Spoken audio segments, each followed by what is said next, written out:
Gaza militants carried out an attack on southern Israel across 22 different locations and claimed the lives of at least 1,500 people. Israel claims the majority of these people were unarmed civilians, and while some civilians were certainly killed, which is tragic, there is a problem with the Israeli narrative. They have presented this attack as a terror attack on civilians. A good example of this is the claim that militants attacked and killed 250 people in a mass shooting at a concert. But we are about to expose and debunk that claim, and we're going to do it using the New York Times. I want to make clear that I am not justifying or condoning this.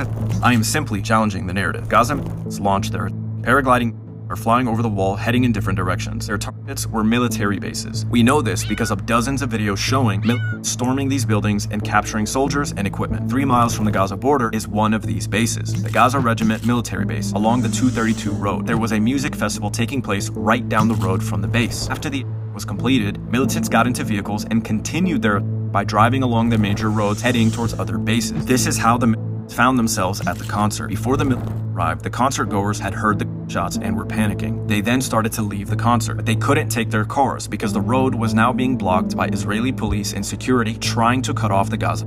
This is when the concert goers began running away into an open field because they couldn't get into their cars and drive away. When the militants arrived, they exchanged fire with security, and this is why the parked cars along the road were riddled with bullets. To be clear, civilians they were tragically caught in the cross.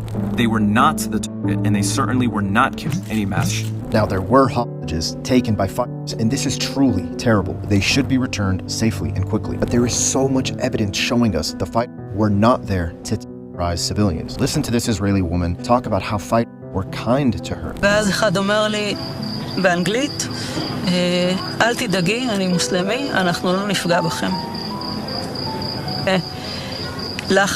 She says they even asked her for permission to eat one of her bananas. רואה על השיש בננות, אומר לי, אפשר לאכול אחת? כן, אתה יכול לאכול אחת. Think about that. Armed gunmen in her home asking her for permission to eat one of her bananas. And this woman told Israeli media they treated her humanely. הם לא מתעללים בנו, הם מתנהגים אלינו בצורה מאוד אנושית, זה אומר שהם שומרים עלינו. כן, מה זה אומר אנושית? שומרים עלינו, הם נותנים לנו לשתות פה ושם, שהם רואים שאנחנו בלחץ, הם מרגיעים אותנו. הייתה תחושה מאוד מאוד מפחידה, אבל אף אחד לא התנהג אלינו באלימות. She then goes on to say that the she was with were only when Israeli soldiers arrived and got into a fight with the Palestinians. על האדמה בחוץ, ממש כצאן הטבח, מול הירי של הימ"מ שלנו והמחבלים. הטרוריסטים ירו בהם? לא.